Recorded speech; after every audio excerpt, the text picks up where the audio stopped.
Hey guys, it's Payne. I'm really excited to introduce a brand new show to Bet the Board that combines sports and alternative investing, the very first of its kind.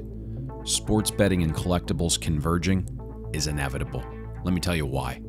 Sports cards and memorabilia are another way to get money into the market and do it without limit restrictions or the substantial hold you're accustomed to with sports betting. Whether you collected cards as a kid and are looking to get back into the hobby, this podcast is for you. If you've been collecting cards for years, this podcast will make you think and operate more efficiently. Are you in real estate? The parallels to investing in sports cards and memorabilia are uncanny. You're on Wall Street? Well, listen close. The best sports cards have outperformed the S&P 500 by 6x since 2013. And during the 2008 market crash, sports cards held up better than the S&P 500. Bet the Board, in conjunction with PWCC, presents CardBoard Chat, an entertaining, sophisticated, and informative podcast that combines sports, analytics, betting, cards, and memorabilia. Without further ado, this is CardBoard Chat with Jesse Craig, a leading figure in the collectible space, and me, Payne. How's your bracket looking? I only did one this year, and my champion is still alive. Let's just put it that way. Well, one bracket's a good sign. You're a man of integrity. Yes, one and done. I actually have Tennessee winning it all, so we'll see what happens. Really? Okay, so you'll do quite well if they pull it off, and they exactly. About a that was kind of the over FAU. That was kind of the theory this year. It's like, okay, getting into the nitty gritty of 8 and 9 seeds beating each other. I have no idea, but I'm going to pick a champion that I don't think a lot of people are, and if they do win, then guess what? I'll probably win. I like the strategy. Strategy. Plus, I mean, that was the wild region to begin with, and you couldn't have hoped for anything more, I guess, other than playing Fairleigh Dickinson here. But, you got Sparty potentially as a 7 seed. They're favored over Kansas State heading into the Sweet 16. So, I mean, that's as good as you could have hoped for. They survived the opening round. You got a little sweat there, and then they just out-physical Duke.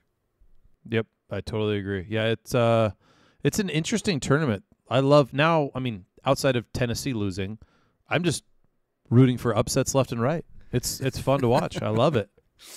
Beautiful. Okay. I think this is a very interesting topic we're going to discuss here. I had something in mind, and then you sent over some notes, and I'm like, ooh, I like that. I think our viewpoint might be a little bit different, but we're going to talk maybe a little higher level here on why it's important to diversify your collection or card portfolio or collectible portfolio. I'm going to let you lead the way here. Give some thoughts, give some ideas, give some help to some of our listeners, and divulge some of your thinking on that.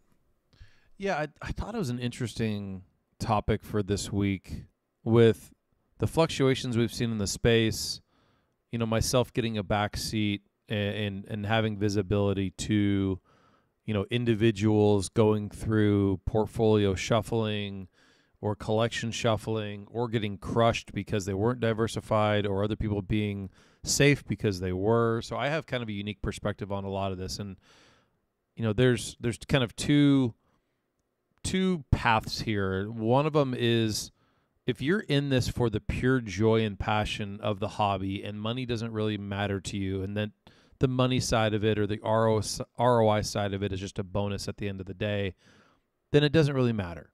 Buy whatever the hell you like, have fun doing it, and don't worry about it. And the chips fall where they may, and this is your hobby. No different than, there's no ROI when you go play golf, right? Like, money's going down the tube / plus frustration. Yeah. Yeah, exactly. I had to quit because of that. Couldn't get off the tee box. Haven't played in 4 years. There you go. Cold. That's a problem to be good at golf, is getting off the tee box. So, like I said, I get to see a lot of different stuff. If you are not in it for the pure joy of collecting, and you're in it for the ROI potential, which I think a lot of newer people in the space are, and that's where we're going to get a lot of people coming into the space as well because they see opportunity. They'll enjoy it, and it's a fun way to make money or try to make money or to hustle and buy and sell as a hobby. But if money is in mind, then you need to be more careful. So I've seen people who had a predominantly ultra modern and modern collection get absolutely crushed in the last 6 months, right? You need to be able to look at what you want as an individual from a risk perspective and your portfolio and figure out what makes sense for you. So when I look at a well-balanced collection or portfolio, it's somewhere along the lines of, call it between 50 and 70% vintage, because vintage is more stable. It's just a fact. You know that. I know that. The guys are, either dead or retired, and there's not as much that can happen to drastically change the value of their assets like there can be with modern players. But so I'd look at heavy vintage, maybe a good chunk of 90s cards. You've got 90s inserts and some big name players from the 90s that are now retired. So those are some good guys to have in your portfolio. And then maybe you mix in, 20%, give or take, modern and ultra modern stuff where you want to take a little bit of risk because you like the player. Maybe he's on his way out of the league. Maybe he is new to the league and you're more speculative on him, but you really believe in him. So having your portfolio diverse, it makes it less volatile and you're less susceptible to, things happening to players, things happening to leagues, economic changes, things like that. So I would, if I'm somebody and I'm looking at what I have in my collection, that's what I would look at, is how well versed am I? How well rounded am I in what I'm really doing? I thought we were going to be vastly different in thought, and maybe it's because I view the term diversified in this space a little bit differently, right? Like, we all love the theory of being diversified, right? It sounds great, makes you feel sophisticated and all.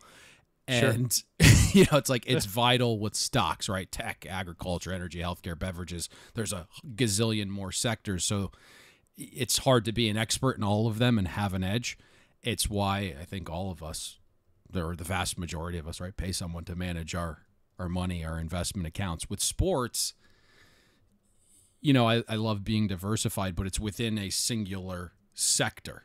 And this is just part of it, right? Overarching focus is investing. And, we've kind of spawned this thing into betting games, real money, providing sports betting information publicly via subscription, delivering, sports betting information publicly via content. So the same sector has multiple rev streams, but it's not overly diversified, right? It's like focusing on one specific avenue and thinking, how can I earn off virtually the same thing? As I kind of like take this back to the actual topic of sports cards, I'll be candid. Like, if I hopped in my time machine and went back to 2016 with the exact dollars I've allocated in the space now, I'm not diversifying as much as you think, but I heard exactly the focus points that you put on display there, and I'm thinking, like, I agree with all of that. I just didn't really think it was diversifying, right? Like, if I want to be deeper on the best stuff and not as broad as I initially did. And I think, we're in 2023 now, and there's more data and there's more sophistication, and collectors and investors are now like, some of this is like their prevalent line of work more than ever, and it's like, to me, the most investable players and brands and assets are more clear cut now than ever before. And I think you can kind of make the case, if you wake up in like 15, 20, 30 years and all you've purchased at this very moment was a couple of things, starting with, to your point, vintage, handful of key sets, a couple handful of players across those key sets in baseball, basketball, football. Then it's 90s inserts, right? Specifically PMGs, credentials, a couple years of rubies, right? And you're just focusing on 2 or 3 sports, a couple game use pieces of 3 to 5 guys, whether that's physical game used pieces like sneakers or jerseys, or game used cards from, about an 8-year window from like 96 to 04. That's all you would need. And I think you could accomplish that in probably less than 100 total assets. Now, I think it's interesting. Like, it's a great conversation because other cards are going to go over that same time frame and earn, right? There's no doubt about that. But if like a 1952 Topps mantle isn't increasing long term, neither is the 3rd best card in that set, right? Like, if a Michael Jordan PMG isn't increasing, then neither is the 4th best player in that set. Right. And right. Kind of the same thing, right? Like T206, like Honus Wagner, as that continues to set a new record every time one becomes available, like Ty Cobb's increasing, right? Like, I just think this is really interesting. But if like suddenly buying Michael Jordan game used pieces like sneakers and jerseys and a handful of uniforms just completely bombs, nobody's going to care about a Steph Curry signed mouthpiece, right? So it's like, I like the theory of being diversified, especially in other spaces, but I feel like I'd much rather have multiple copies and just go deeper on some of these items that I've bought rather than kind of being really broad, if that makes sense. Yeah, I get it. And diversification is a broad word in general, right? And it can be looked at in many different ways. But, you know, for your collection or your portfolio, I guess the example would be, well, first of all, there's always risk, right? There's risk in any investment you ever make in anything. So for you, it's like, what if Jeter came out as a, you know, what if there was a domestic abuse case against Jeter and it was nasty? Or steroid user. Right, or steroids or something like that. Or like Ichiro all of a sudden is running a child ring of, labor shops in Japan or something like that, right? So like there's always a risk of something like that. Look what happened with Brett Favre, right? If you were a huge Brett Favre investor, right? Not that his stuff was worth a ton. No, I immediately sold one of my pieces. Yeah, exactly, right? Like it definitely affected the value of his assets. So I think it's just depends on what you consider diverse and just trying to protect yourself. If you go too heavy into one player or too heavy into one brand per se, then you are exposing yourself a little bit more than if you were more diverse. But once again, if you believe in it and you're right, there's usually more upside. So it's just a balance.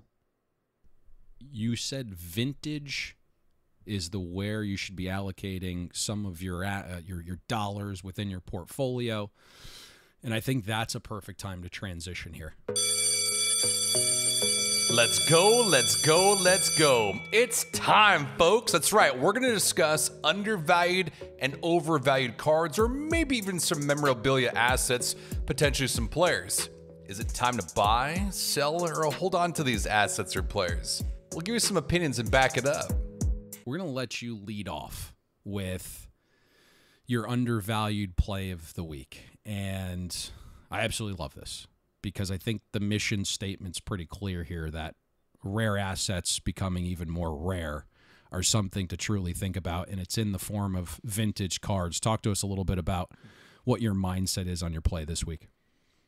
Yeah, so the play this week for undervalued, and this segment has the market's kind of pulled back a bit. I feel like every week it's undervalued these days. So that trend is going to continue. Undervalued is signed vintage rookie cards. I absolutely love these. I love the story that's behind each of them. The thought of it's likely a kid that got one of these players to sign it in person at a game back in the 30s, 40s, 50s, 60s, whatever it may be. I love the history side of getting an autograph on a piece of cardboard when back then it was just a collector's item, right? People used it for different things. They'd put it in their bike spokes. They would, tape them to booklets. They would glue them to booklets. They would do all sorts of different things with them. So when you're thinking about value and rarity, you have to consider vintage signed rookies as one of them. So depending on the example, these go for like 3 to 5x. That's kind of like the rough gauge I have from a value perspective over the same grade without an autograph.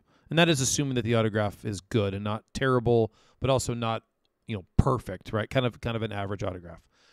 That delta is way too low in my opinion. Let's use the 51 Bowman Mays, for example. There have been almost 2,200 copies that have been graded by PSA for the 51 Bowman Mays. Only 28 have ever been authenticated by PSA DNA with an autograph on it. Only 28. That's wild to me. You know how rare that is? In any grade, of any auto grade, they're just so rare in general. I've actually heard some true, quote unquote, air quotes, true collectors say they hate signed vintage cards. And I think that is one of the most ridiculous things I've ever heard in the history of me being in this space. And I've heard it firsthand, and I think it's just absolutely wild because that creates so much more rarity to me, right? Like that makes the card so much more attractive. We talk about these modern cards and how we hate sticker autos because we know that just, one of these athletes had a sheet of stickers thrown in front of him. He signed a bunch of them. They sent them back to Topps or whoever, and they slapped them on a card, and now that card has an autograph on it. And the player didn't actually touch the card themselves. Well, the same scenario, in my opinion, goes for vintage cards. How much cooler is it that this card from the 50s, Mays actually touched it? He actually signed it. There's a story around that specific scenario. It's even more impressive than any recent manufacturing where they send a guy, for on-card autos even, send the guy a stack of cards to sign in the mail, and they send them back. You got guys at ballparks getting autographs from players. So I think long-term, obviously a lot of these guys have passed away, depending on what you're collecting or investing in. And the rarity, the supply is going to stay fixed. So the demand for these are going to drastically increase, in my opinion, in the future. And that is, in my opinion, one of the most undervalued things maybe in our entire space. I couldn't agree more. People are starting to catch on because we've seen it take shape with modern cards, right? How do I make an iconic card rare? And the one or two that are at the forefront of my brain here is like the 2011 Topps update Mike Trout. Yep. Right? There's like nearly 6,000 PSA 10s. And I had a buddy who kind of was the first on this wave, and I had a couple of them. And it's like, well, shit, like let's throw an autograph on it because it only costs $450 to like $600 to get Trout's autograph. And then, let's add an inscription to make it even more rare. Yep. Mike Trout publicly will no longer sign the 2011 Topps update card as of now, to my knowledge. We'll see if that changes, but making $400+ million, there really isn't a need to sign that. And you Sure. see, like, I think there's only 39 PSA 1010s where there's almost 6,000 just regular PSA 10s. We saw something very similar take shape over the last 18 months or so with the 89 Upper Deck Ken Griffey Jr. rookie. I mean, that's one of the most recognizable ever. The problem with the Griffey rookie is there isn't that fixed amount that you alluded to, right? There's so many. And Griffey's signing so much right now that you could kind of project how this would end. I mean, the first time a PSA 10 with a 10 auto grade came to auction, it was actually you guys. Okay. Yep. It was a Pop 1. The guy that won it certainly didn't think about the two key factors of overpopulated car and Griffey signing at a rate that would make you think he was living under a bridge. Sure. But, it sold for like $50K. And now you fast forward to present day, there's 64 PSA 1010s. Is there that many now? Yes. And they sell for about $8,000. But I think you actually had the perfect example because I wrote down this example, and Jesse and I will kind of do an outline before, but we don't include our notes in the outline. But I think what's awesome about this is you hit it perfectly. Like, the players are no longer signing, right? They're not with us anymore. And I thought the perfect example was arguably the most popular name in baseball all time is Mickey Mantle, right? The 1952 top set, likely the most recognizable baseball set of all time. Mickey Mantle was signing a ton later on in life, but at the time we're recording this, PSA is graded 1,905 copies of the 52 Topps Mickey Mantle. 18 of them have been autographed. That's insane. It's so absolutely crazy. Nuts. So I'm with you on that, and I just think, evolution, the idea of these continuing to enhance in value is just going to bring more investors into that sector of the market. And I think long term, it's a really interesting play. Plus, it's just, you see how these cards are signed, right? It's like, might be the first Bic pen ever, which is very different than what we see cards autographed with now. It is. And there's another example I have that's kind of interesting. So there is a Joe Montana dual PSA 10 that exists that is incredible. Thinking about, there's 109 PSA 10s of Joe Montana without autographs, and there's only one that is a dual 10. and it's with a kind of a really nice pen, and it was done really well. And there's a guy named Mark Mader that owns it, and he actually bought it privately through me a couple years ago. And he's on IG. If you ever want to follow a guy that, you know, sees things usually before other people do, he's a guy to watch. He's, you know, in a bunch of different things, but and a great guy and a great client. But he owns the Dual 10 Joe Montana. I mean, think about how rare that is. I mean, it's hard to get a PSA 10 Montana in general, right? It's 81 was a tough cardboard year from what they used condition wise. There's been almost 26,000 of those graded 1981 Topps football, and only 109 PSA 10s that exist. And there's only one Dual 10. There's been over 500 and something that have been signed and graded, and only one has gotten a PSA 10. So it's a very condition-sensitive card. So there's plays here, too, as well, is what I'm getting at from a dual PSA 10 perspective, or even a 9 with a 10 autograph, you know, whatever it may be. There's value plays here for the future when you really look at these cards and break it down. Because like you said on the Griffey, well, if you're really thinking about it, yeah, he does sign a lot, and it's easy to get a PSA 10 on an 89 Upper Deck Griffey. So buying the first dual PSA 10 to come to market probably wasn't the smartest idea, you know. But if you look at a card like an 81 Topps Joe Montana, right. I mean, that card in general is very difficult to get a PSA 10, let alone a dual PSA 10. It's nearly impossible. So there's plays there. I mean, I think PSA 9s with a 10 autograph for Montanas would be a great play. You know, so you can find value in all sorts of different issues, but make sure, to your point from the Griffey perspective, you look at kind of the macro world of it as well, and make sure that you're not buying something that the population could increase drastically over time. The gentleman you mentioned, is he into tickets? He is. He's got a card that I'm quite interested in, a Babe Ruth. I might have to have you do some reconnaissance there for you. Speaking of Montana, this is really an interesting story. We're just going far left here. Nick Montana, product of Tulane football, was actually into the gambling space and was trying to get us to promote one of his products. Never came to fruition, but interesting nonetheless.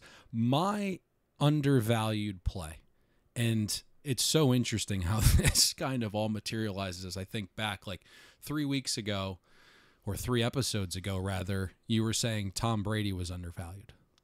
Last week, or maybe the week prior, we talked about the Mirror Gold to 35 copies.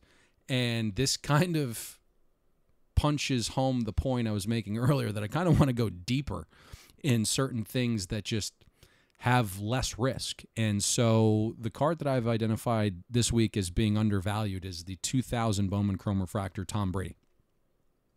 Brady's first refractor ever. Yep. Bowman Chrome, big brand. We know Brady's the GOAT, although trajectory, Patrick Mahomes currently at this juncture in his career outperforming what Brady had to this point in his career. If you look at the 2000 Bowman Chrome set, 207 cards total, 105 rookies, the refractors were short printed. And you can see that in the grading data. PSA is only graded 142, Beckett 258, and SGC 11 of this Brady refractor. There's probably actually far less than that number, knowing people now crack and resubmit. Cracking stuff out, yeah. Yep. And now the market's dipped on these, right? Specifically PSA 9s. They're selling for about 25% of their peak in 2021. There's only 59 PSA 9s. It's, you know, again, off-season, Brady relatively quiet. I think this, you know, again, just this selection very much depicts my belief at the top. I want to buy deeper on the very best players, on a handful of their better cards, wake up in 10, 15, 20, 30 years, and just see where we're at. So I really think at some point here, you know, in the offseason, making a play for a Bowman Chrome Refractor Tom Brady rookie is something that will be very fruitful a decade plus from now. Yeah, it's hard to go wrong with the GOAT, especially when you're buying something that is at, like you mentioned, 25% of peak pricing. I believe it's only a Pop 7 PSA 10. That's just off the top of my head. Actually, you're bang on. Yeah. It's just a really hard card to find a PSA 10. One didn't sell for years and years and years. A couple have surfaced in the last few months, I believe. I know we sold one of them. But it's just a really difficult card to get well-centered, and then there's all sorts of edge issues on it as well. But if you're in this space and you buy football or basketball or anything, and you've been buying and selling. You've seen these cards. You know how important this card is. It is Brady's most important non-autographed rookie that exists. And I think it's a great pick. I like buying stuff when you feel like it's near the bottom. If you look at kind of the pricing chart, the absolute bottom was $48K on a PSA 9 Bowman Chrome Refractor Brady. One just sold recently for $50,000, so it's up a hair. But I see these trending up over the next 3 to 5 years drastically because it is just a hard card to find in general, and it's a critically important card for football. I think what's very interesting, and kind of take a page out of the sports betting book when I look at key numbers in the NFL, and you're kind of gauging asymmetric risk. And, go back to like 2015. These cards were selling for about $9,000 in PSA 9. Mm-hmm. And, I think it scares people when we're like, hey, this is going for like 25% of what it was 2 years ago. But you kind of look long term and you're like, well, they're still selling for roughly $50,000 in 2023. They've more than 5x'd over the last 7 years. And that's the thing no one wants to talk about, right? It's the dip within the last 18 to 24 months, both within the space and ancillary factors outside of the space, but long term over the last 7 years, like 5.5x. So yep. I think that's interesting when you kind of gauge that asymmetric risk. Let's say you go in, you buy a 9 for $45K, and the worst thing in the world happens is we get back to a market that's 2015, and this shoots down to $10,000. Okay, that would suck. But when you gauge the risk-reward factor, well, I think we believe 3 to 5 years from now, this space is going to be pretty close to where it was humming in 2021. Yep. And all of a sudden, that $50,000 play is, back to $200,000. And so you're kind of using that and gauging that asymmetric risk. Well, might lose $40,000. Well, could go up 150. So I think that's really interesting to think about it in terms of, some dicey waters right now. But the asymmetric risk, I think, far outweighs like making a play rather than dumping one right now for sure. Pick a number, any number, whatever it may be. We got a number inside, but we want a magic number. All right, this is where we're gonna pick a few big cards that enter in an auction over the next couple of days, and we're gonna try and guess how much they sell for in advance. Throw out a number. We got one too. 3 interesting cards this week for magic number, and I was racking my brain a little bit on some of these. Very difficult. Let's just put it that way. We got some modern day cards of rookies. We have a card that does not sell very often. And we have a vintage Laker card, which is near and dear to your heart a little bit. So let's start there. Let's start with the 1986 Fleer sticker Kareem Abdul-Jabbar PSA 9. This comes with the exceptional PWCC designation for eye appeal, meaning it's in the top 15% of all mint 9s. The centering's fantastic. Talk to us a little bit about this card, maybe the importance of the set, and give us your best guess. You're on the tee box, sir. Oh, that's scary. Hope I can get off the tee box. This card is the lowest pop of any card for all of 1986 Fleer or Fleer stickers in PSA 10. It's only a pop 14. And if you've done research, if you've done research on this card, you know that it goes for a couple $100,000 when it sells in a PSA 10. But they're very difficult to find. Set collectors look for this card left and right because it's the one that escapes them. I've seen a decent amount of PSA 10s. In my opinion, this card could easily 10. I mean, it's slightly cockeyed, slightly, but it is a beautiful, beautiful copy in a PSA 9. And with 10s going for over $200,000, whatever this sells for is going to be a bargain in comparison, which from an eye appeal perspective looks every bit the part of a PSA 10, and I guarantee you is nicer than a handful of 10s that exist today. This does have a PWCCE, and typically these without the PWCC sticker sell for around $4,000. But this one, being as pretty as it is, maybe there's an arbitrage play for someone to try to bump it to a PSA 10 look, because of the political nature of it, I don't advise you doing that. I don't think it's going to ever happen. They're basically just handing you a yeah, exactly. They're basically be handing you a 6-figure check if they bump that. They'll take their 6 pieces of silver, but they don't typically like doing that. So I do have this card going pretty drastically over what a normal PSA 9 would sell for. I've got this one at $7,212. Interesting. Okay. To your point, like, you look at this card, it is beautiful, fantastic centering, minimal to no hourglassing, which kind of makes some of these cards look a little funky with this set. Huge set that we've talked about all the time, right? 1986 Fleer basketball. You have just nothing but iconic players, key rookies like Jordan, Barkley, Malone, Dominique, Drexler, Patrick Ewing. This Kareem sticker is awesome because of the action shot, right? It's the famous sky hook. It's the hook on the photography, and I think the photography is better than the base image where he's like kind of attempting to post up and receive the entry pass. Yeah, he doesn't even have the ball. The stickers are somewhat condition sensitive, as you alluded to, only 277 PSA 9s. So I know a decent amount of these have sold recently, 4 alone at PWCC since December. The last E-sticker, PSA 9 Kareem, sold for $5,040 on December 11th. You're at 7,800, did you say?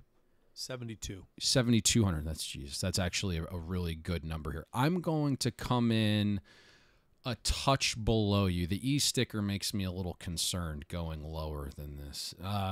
I was in the 6s, but I kind of want to leave a gap here with vintage. I was going to come in nestled under you, but let's leave a little bit of a gap here just for the sportsmanship of this. Let's go with 6,600 on the Kareem Abdul-Jabbar sticker for me. The next one. Go ahead. I was going to say, I would not be shocked if the card finished between the two of us. I think that's kind of right in the ballpark. Yeah, I was coming in a little higher.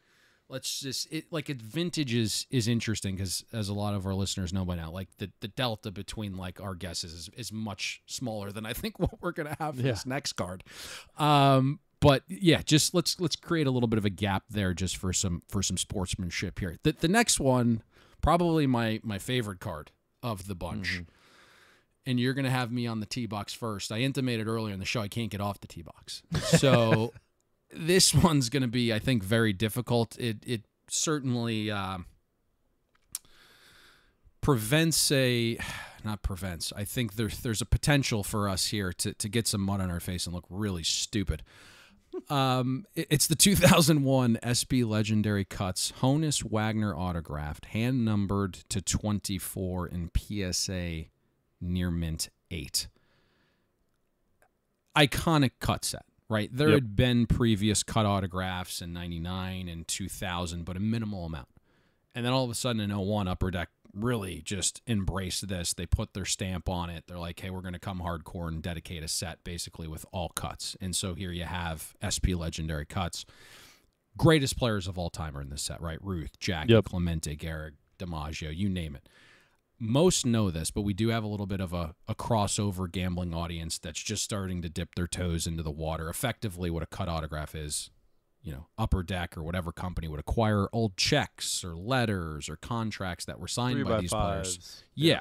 And I think that's actually what's on this one because, you look at some of the other versions that have sold, there's other writing on there. There's, some checks. There's some interesting stamping going on. But basically, you'd cut out the autograph, make cards, design around the large autograph.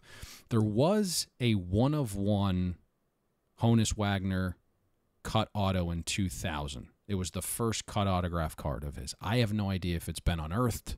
I don't know if you know that either. Nope. But this is his first, I would say, base cut auto. Short numbered, but actually somewhat obtainable. Hand numbered again to 24 copies. Mm-hmm. Above Honus Wagner's autograph, you have the Stanley Weston archived image now owned by Getty that's like used for virtually every single Honus Wagner article or blog or you name it. So it's familiar. Same set, Babe Ruth hand numbered to 7 in an SGC 85 sold in the middle of February for $20,400. Right. There's less cut autograph products for Wagner than Ruth, but Ruth is a Yankee. Man, I It's feel tough. like I'm going to be high here, and you're going to prices right me and come in $1 less. I am. So I have 3 prices written down, and I was just going to visualize them, and I'm going to 17,400 is where I'm going here. Wow. That is a big number. That is Yes. a big number. I had a feeling I could get some mud on my face here. Yeah. Give us your real number. I hope you're right. Give us your real number. I will give you my real number. Okay. Oh, of course. I feel like, by the way, like just being, well, I shouldn't divulge this before. I also hate that we're talking about this card because it's one I'm potentially in play for. I shouldn't have given you that information either. Here we go. Yeah. Oh, yeah. All of a sudden, I'm going at 20,000. No, I'm kidding. Look, this is, for people in the space, Legendary Cuts is a brand that is unbelievably attractive from a baseball card perspective. They are just very cool and unique. The historical nature of it, they always look great. I love the hand numbering on these cards. The only thing that has me less bullish on this than you is the fact that it's out of 24. Right. It's not quite as rare as like that Ruth out of 7. Right, of course. It's Wagner, not Ruth. I've got this significantly under where you are. Okay. You're in the 7-8 range? I'm at 87.43. I figured. Yep, I'm at 87.43. So it's interesting. Like, will it go for 12 or 13 and kind of get in the middle where we're playing the over-under game? Or is it going to go nuts because you and some other guy are going to battle it out? I'm card? an owner at 7. Let's just put it that way. I'm an owner at 7. Okay. It's a great card, though. So I'm kind of curious. The fact that you're a buyer on this, though, and you put it at 17 in your head worries me a little bit about my number because there might be someone else out there buying it too. Because hopefully the owner of this card you hope doesn't I'm right. have a friend that's listening to this show. Or you hope I'm right and you get it yes. at a discount, right? Yes, it's really interesting. Now the mental gymnastics in my head, and I was talking to Clay about this card earlier, and just that he saw it and was like, "Are you bidding on this?" I said, "I'm actually talking about it today. It's very possible." And then as being like the Yankee guy, I didn't bid on the Ruth. Right. And so now I'm having the thought, like, how do you not bid on the Ruth and then bid on the Wagner? So now all of a sudden I'm in my head, and I think you're probably good here. Okay, let's transition to a wildly different card here. This is the oddball of the group. This is the oddball, and I'll just be candid with you. The oddball worked in your favor last week. You beat me on the Noir John Morant laundry tag. Okay, so this is in that same vein. 2022 National Treasures Collegiate Platinum Paolo Banchero, RPA, 1/1 that comes with the NBA authentication stamp of approval. If you're a Duke fan, or maybe even a Banchero super collector, this might be pretty intriguing. Talk to us a little bit about this one. Yeah, we've talked about the lack of love for non-professional sports jerseys on card, right? Collegiate cards. This one's kind of unique and different. First of all, it's Duke, which is beautiful, beautiful to see on a card. It's a color match with the patch and the color on the card, and even the ink that he signed with is blue. He's got an inscription of, quote, in quotes, brotherhood, which I believe is what they said when they played it at Duke. It's a 1/1, and the patch is a Nike swoosh. Yes, authenticated by NBA. It's a really aesthetically pleasing card. I usually don't like the look of college cards, but this one's actually pretty cool looking. He's having a great rookie year. It is not game used, but the auto is on card, so there's a positive there. But I like this card. I actually think it's, for a collegiate card, it's one of my favorite ones that I've seen. Obviously, I love Nike being in Oregon, and the employee store and the campus is here, so there's that that factor personally for me at play. But it's a very difficult card to price because of all of that. With how well he's playing, I believe he's going to win Rookie of the Year. I've got this card. Favorite. Yeah, exactly. I've got this card at $3,135. Interesting. Yeah, I mean, he is, depending on where you look, like minus 4,000 to minus 80,000. Oh, jeez. I mean, I didn't realize it was yeah, that much of a landslide. Yeah, Okay. yeah. So he's going to win it, and not just to reiterate everything you said, but all your points were damn good. I mean, the card's beautiful. I looked at it and I was like, how can I possibly like this? It goes against every fiber in my body. Same. But Same. it's just this ridiculous vibrant blue Nike swoosh patch. The autograph is bold. To your point, it has the inscription, just adding another level of rarity to it, although he does sign the Brotherhood frequently. Okay. But it's just it's more attractive to a Duke fan, Duke super collector. This is the team logos parallel. There is a gold variant to 10, an emerald variant to 5, and then this platinum 1 of 1. Again, not game used, college card. Those two things prevent this from achieving an out of space number or a number that would mirror how good this damn card looks. But very cool nonetheless. I'm going to puke here because I'm actually over you, as wild as that sounds. I'm at 3,300 on the button. Okay, so we're very close. We're very close. What kind of put me over the top, I don't know if you saw this or not, there were a couple that sold on and I'm not going to say the name, a publicly large auction house, and I'm believing this is the better version. But a Nike swoosh patch did 3,500, and then there was one with a really freaking cool ACC patch that did like 4. I kind of feel like we're going to be a couple $100 apart. Like this is going to be close. It's either going to go for 3 or it's going to go for 3,500, and like this is very close. So the cards you picked this week, I think, served a purpose. I am certainly, I think, going to look like a bumbling idiot on the middle card there, but I'm okay looking like an idiot.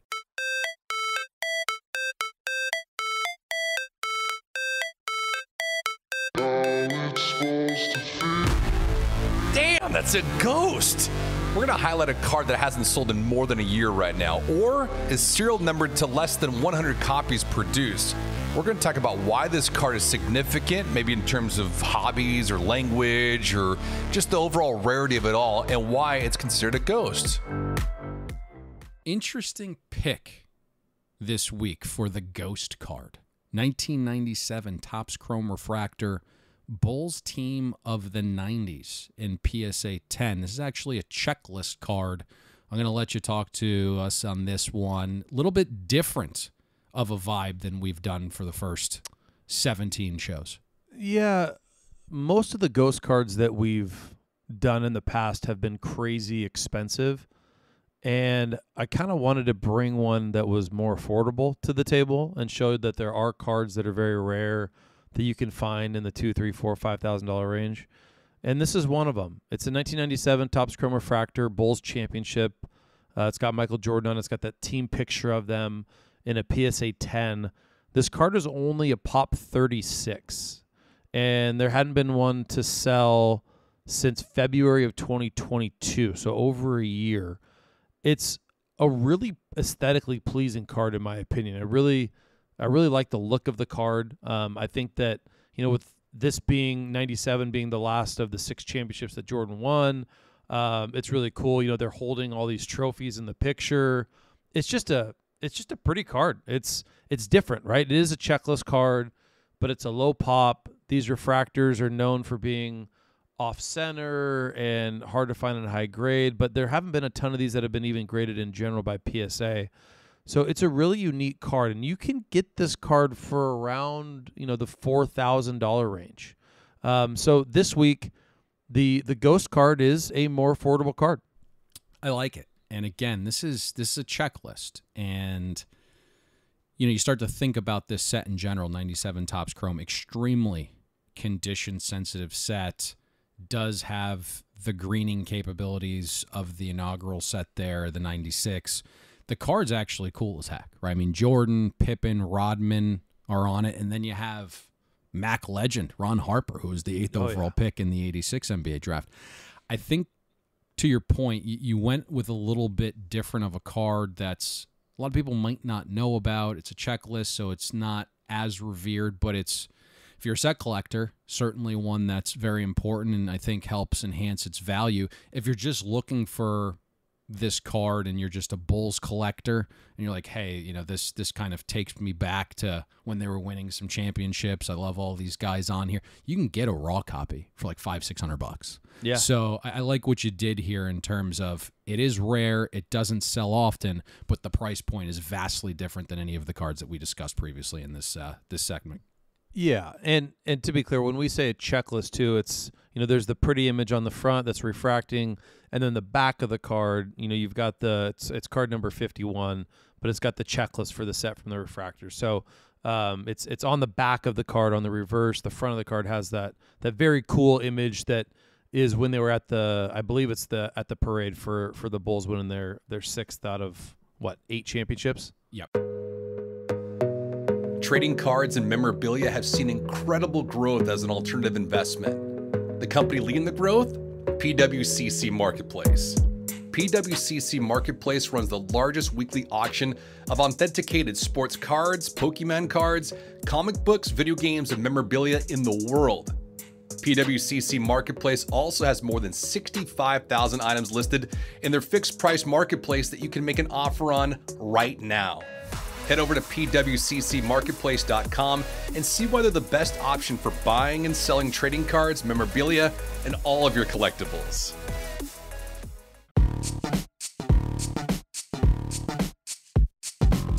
So we doing this or are we doing that? You tell me and we'll tell you. We're going to compare two cards right now with similar value that are completely different. Let me give you an example. Let's just say for argument's sake, you have a vintage Mickey Mantle baseball card worth $30,000. But you also have a modern day Joe Burrow rookie card worth 30 grand. Which one would you rather have and why? You tell us, we're going to tell you right now. GOAT talk this week. Two of the very best in their respective sport. The last card we talked about in the Ghost segment includes this gentleman. Talk to us a little bit about the two cards that we're comparing here. The first one, 04 Exquisite, Michael Jordan. It's a 3-color patch, BGS 810. It's out of 100, serial numbered. Beautiful, bold autograph. And then you have a card and a player that's near and dear to your heart, 2003 Upper Deck Game Used Tiger Woods Signature Duels, serial number to 10 in a mint SGC 9. I'm going to be honest. This is one of those weeks where I picked these because I felt obligated to talk about the Tiger Woods card, and it's not a hard decision for me. I'm just going to put... it's not for me either. I think my answer is going to surprise you. So yeah, we may end up down the same path here again. Okay, so... The 04 Exquisite, I will say, is a beautiful card. It's got kind of a smaller patch window. This card has a 3-color patch, which is harder to achieve in those small patch windows. But like you mentioned, beautiful, bold, on-card auto. It's 0.5 away from a Beckett 8.5. It is graded a Beckett 8. Serial number 11 of 100. 04 is the first year that they did. It's the second year of Exquisite. The first year they did these in the vertical nature.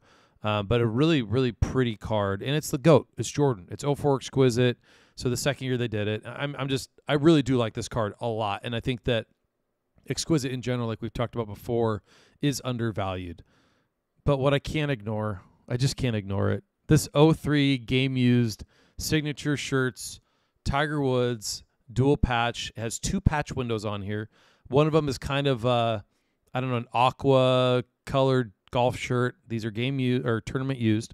And the other one is the Sunday Red Tiger, which is just, there's something to be said for having a tournament used Sunday Red on a card. And what's so unique about this, outside of the fact that it's numbered 4 of 10, it's in an SGC 9, he signed it twice. It is signed under both patch windows. So this is a dual signed card of his, numbered out of 10. The auto grade's got a 10. I mean, I don't know if I've seen another Tiger Woods card that he's signed twice in this fashion. It is just a very cool, very unique card. Both of these sold for right around $17,000. The Jordan was about $600 more at $17,400 last week. This Tiger closed for $16,800, and it's worth every single penny in my opinion. And so I think you know where I'm going, but it's obviously the Tiger. Really, the only reason this is a debate, aside from what the market is telling us, right, that they're priced Mm-hmm. pretty damn close, is the massive delta in popularity of sport, right? You have the global game of basketball versus golf, which is currently the 7th most popular sport domestically. And that's the reason that this kind of racked my brain initially. And then kind of once I dove in, I'm like, ugh. So we're in lockstep here. And I think the two main distinguishers for me is that there's well over 150 different Michael Jordan exquisite autograph cards.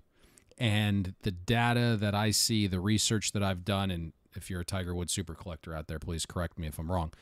This is Tiger Woods' very first dual autograph game use card. And one of the game use pieces, to your point, within this Tiger card is red. And that's the iconic Sunday red.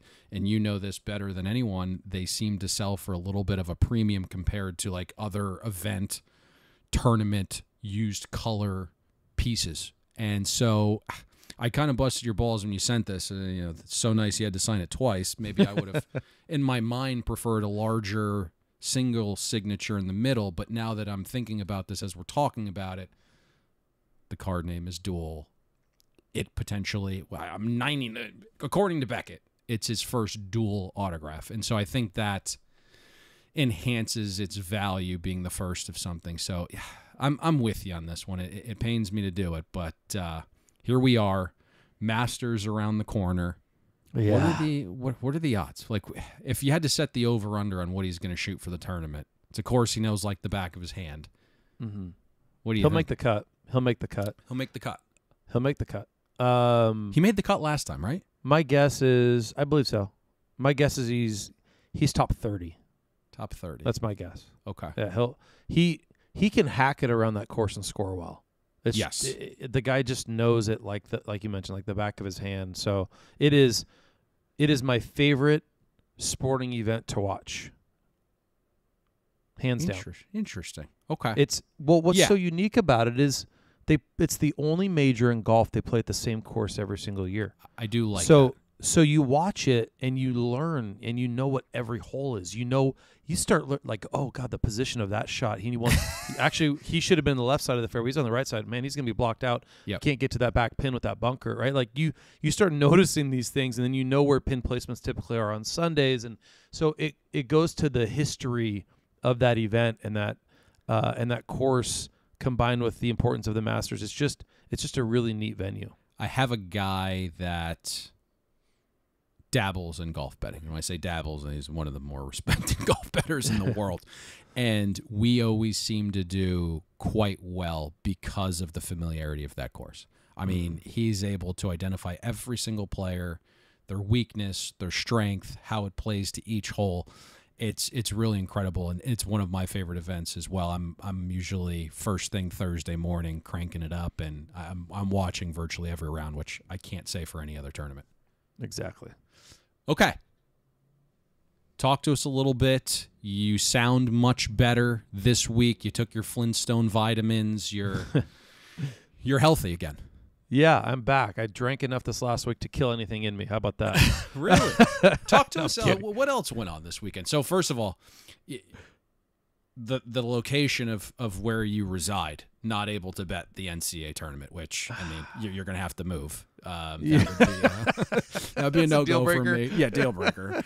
Then you had a moment of weakness. You ripped some wax. You got a little bit healthier. You drank. Not quite sure what the drink of choice was. Divulge all of that, and then maybe some important stuff that's going on at PWCC.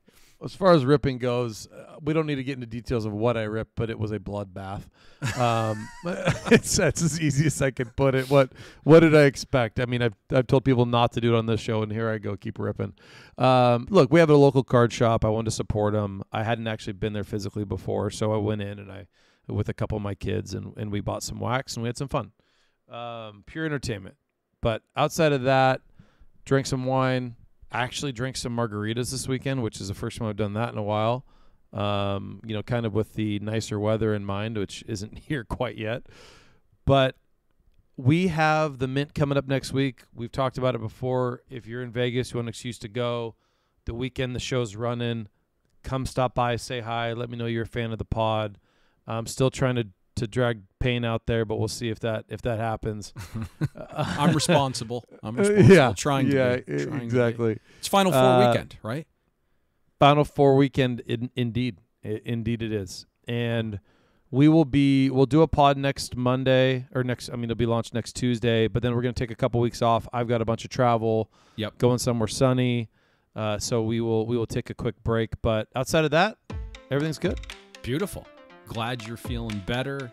We'll come back next week. Then a couple vacations for you, which is well deserved based on what I'm hearing over there. Appreciate that. Talk next week, bud. Make sure you follow Payne on Twitter @Payne Insider. Subscribe to Bet the Board and get notified when new episodes of CardBoard Chat air on Tuesdays. And be sure to stop by pwccmarketplace.com for all your collecting needs.